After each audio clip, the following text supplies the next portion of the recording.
Como ler tarô para você mesmo? Essa é uma pergunta cabalística. Muitos tarólogos aí morrem de medo de ler para si mesmo, né? Ler para todo mundo, mas quando vai ler para si mesmo, se enrosca todo, fica todo estabanado, mete os pés pelas mãos e não consegue encontrar uma resposta certa. Bom, se você está vendo esse vídeo, talvez você já me conheça, mas se você ainda não me conhece, dá uma corridinha lá no Instagram, porque é lá que o bicho pega, lá meu conteúdo é mais no Instagram do que no YouTube, tá bom?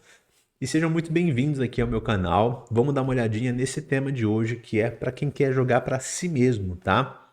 E eu confesso que não é um exercício de todo fácil, mas vamos aqui nos debruçar um pouquinho sobre esse tema. Tenho certeza que você vai sair desse vídeo aqui com várias ideias legais.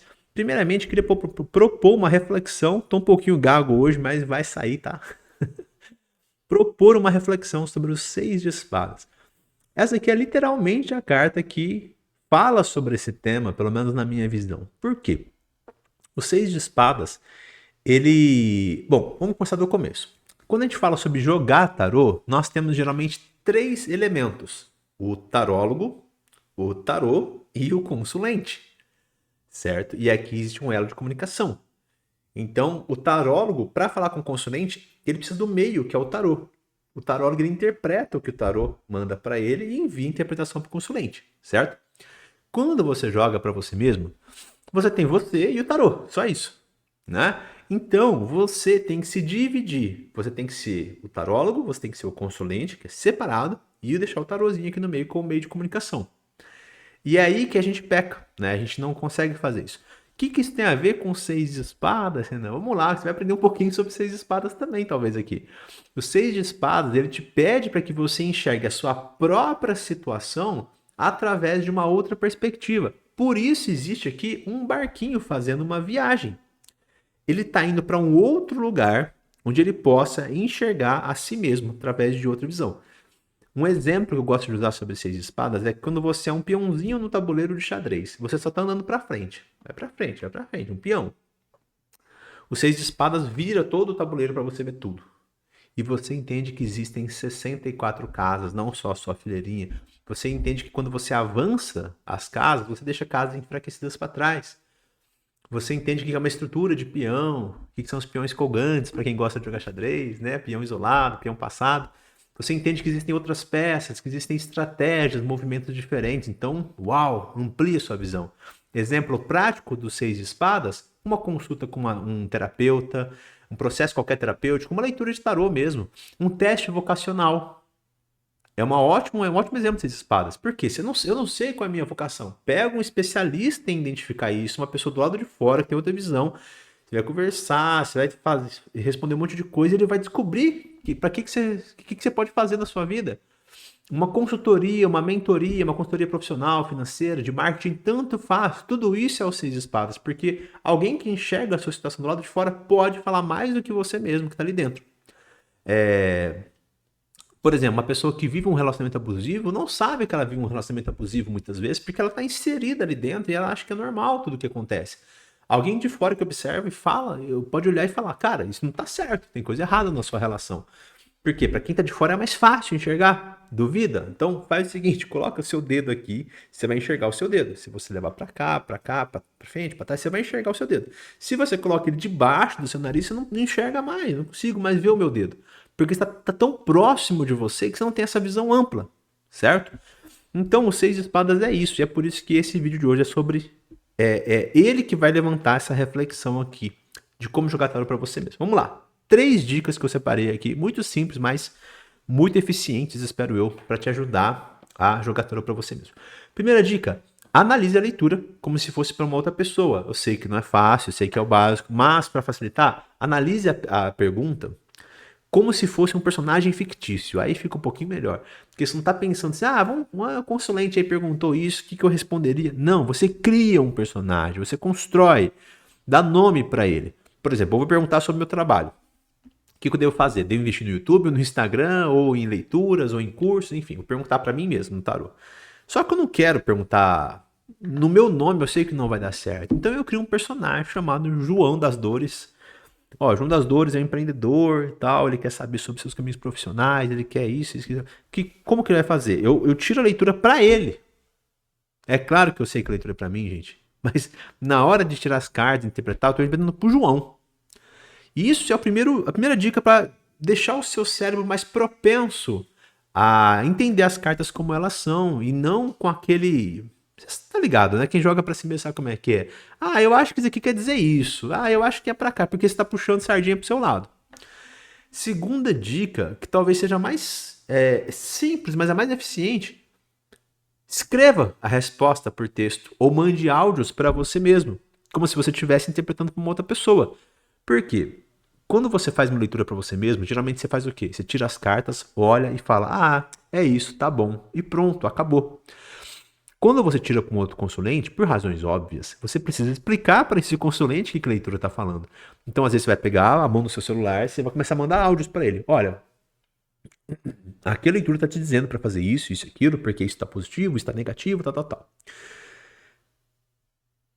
Nesse processo de você falar, olha que interessante. Você tem uma visão sobre a leitura do seu consulente. Você tirou as cartas e tem uma visão. Só que você precisa encontrar uma cadência de palavras que elas juntas vão fazer sentido para que o seu consulente possa entender. Esse é o trabalho do tarólogo, um dos trabalhos do tarólogo. Ele não tem que só interpretar aquelas cartas, descobrir a resposta. Não, você tem que achar uma cadência de palavras, uma corrente de palavras que faça sentido para que outra pessoa possa compreender. Agora, o grande X da questão é que quando você busca essa corrente de palavras, aqui, nesse arcabouço, inclusive meu arcabouço está gigante, né, gente? Olha só, super espaçoso aqui, meu arcabouço de ideias. Quando você busca essas palavras aqui dentro, você está fazendo um trabalho mental que te ajuda a compreender a própria leitura. Vamos supor, saiu aqui, ó, vou pegar 3 cartas qualquer aqui. Força, 3 de espadas e 7 de ouros. Você olha, você tem uma ideia do que isso significa ali para a pergunta do consulente. Só que quando você vai explicar carta por carta, mandar áudios com calma, com paciência, você acaba sintetizando melhor os pontos. Durante a sua fala, você começa a ter insights. Ah, então esse aqui liga com isso, com aquilo, tal, tal, tal.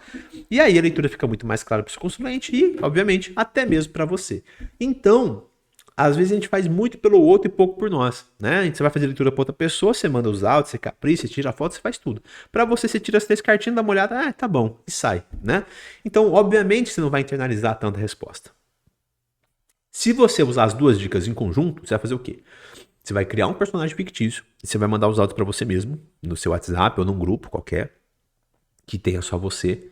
E você vai mandar esses áudios chamando o cara, inclusive, pelo nome dele, se você quiser. Ó, João, é o seguinte, aqui eu percebi que tal. E você vai mandar tudo isso. Porque quando você manda os áudios, ou escreve os textos, né, tanto faz, como eu falei, você vai achar essa corrente de palavras e você vai entender muito mais profundamente a leitura. Depois, você vai ouvir os áudios que você enviou para você mesmo, como consulente. Parece loucura, mas funciona, gente, porque você está fazendo seu trabalho como tarólogo, enviando os áudios, e depois tem que fazer o seu dever de casa como consulente, que é ouvir os áudios como se fosse alguém que não soubesse o que está acontecendo. Então você ouve e vai acendendo novas conexões neurais, novas luzinhas no seu cérebro, você vai entendendo mais profundamente a questão toda. Eu sei que é muito pouco, é muito menos prático do que você tirar 3 cartinhas, olhar e falar, tá bom, entendi. Mas se você quer entender suas próprias leituras de verdade, eu acho que esse é um ótimo exercício. Por fim, uma sugestão contraditória, porque eu mesmo não sou muito a favor disso, mas pode ajudar nessas situações. Pede uma sugestão, pede um pitaco, o famoso pitaco para amigos tarólogos, né? Eu não sou muito a favor por quê? Já vou te explicar aqui. Às vezes a pessoa fala, Renan, tiraram essa leitura para mim, você me explica melhor? Eu falo, não explico. Por quê? Porque se tirou a leitura com a Dona Maria. A Dona Maria é dona desse deck. Ela é senhora desse deck. Esse deck obedece unicamente a Dona Maria. E ela tem uma visão única das cartas. Ela tem uma conexão única com esse deck. Quando o deck sai para ela com essa cartinha aqui, é porque ela tem todo um histórico com o 3 de copas que permite ela entender o 3 de copas de uma maneira única. Eu tenho outra visão do 3 de copas. Então eu posso até dar um pitaco, mas a chance desse pitaco mais prejudicado que clarear para você é enorme. Porque eu vou dar minha percepção dentro de um trabalho de outra pessoa. Então não faz sentido para mim essa questão do pitaco. Dito isso, para você fazer as leituras para você mesmo, você pode pedir pitaco para outras pessoas. Por quê? Porque é uma decisão imparcial, é uma visão imparcial sobre a situação. Claro que se for um amigo seu, você não vai contar que a leitura é para você mesmo, não vai contar diretamente a sua situação. Mas, por exemplo, igual eu falei do exemplo, fazer uma leitura para mim mesmo para ver se eu invisto no YouTube ou no Instagram. Beleza, fiz a leitura. Aí eu posso pedir para um amigo meu e falar o seguinte: ó, fiz a leitura aqui para um consulente, ele é um empreendedor, não sabe se investe mais no YouTube e no Instagram. Sabe essas cartas aqui, o que você acha? Pronto. Se o cara, né, for seu amigo, tal, pode dar um pitaco, e aquilo é para você, sem a pessoa perceber, tá? Então é válido aí uma opinião de fora também dessa forma. Certo, meus queridos? É isso, gente. Não vou me estender nesse vídeo, tá? Eu acho que as dicas já ajudaram aqui um pouquinho, né? Então, se você curtiu, não esquece de dar o likezinho aqui embaixo, gente. Não custa nada, ajuda demais quem tá aqui criando conteúdo gratuito aqui na internet, tá? Também dá uma olhadinha lá no meu Instagram, como eu falei, tá? Que tem muita coisa bacana lá. Se você quer aprender tarô comigo, tem interesse em se aprofundar nessa arte de tarô, eu tenho um curso de tarô, arcanos maiores, menores, curso completo, curso de profissional de tarô, curso de marketing, tem e-book, tem tudo, cara. Tem tudo, tudo, tudo. É só clicar nos links aqui embaixo, conhecer o meu site. Tem de tudo lá para todo mundo. Fechou? Então é isso, meus amigos. Gratidão pela presença aqui nos meus canais, no meu canal. Antes de encerrar, essa iluminação aqui, eu tô aprendendo ainda a mexer, obviamente. Eu sei que tá longe, tá ideal, tá uma sombra gigante do lado de cá. Tem uma luz do sol vindo de fora aqui atrás que não deveria, né? Enfim. Mas comentem o que vocês estão achando dessas tentativas de mudança. Eu vou entendendo um pouquinho melhor, comprando mais equipamento e me especializando. Eu sei que eu fiquei vermelho nesse vídeo, mas toda opinião vai ser muito bem-vinda, vai ser muito válida aqui para melhorar aqui os nossos vídeos, tá bom? Então, até o próximo. Valeu!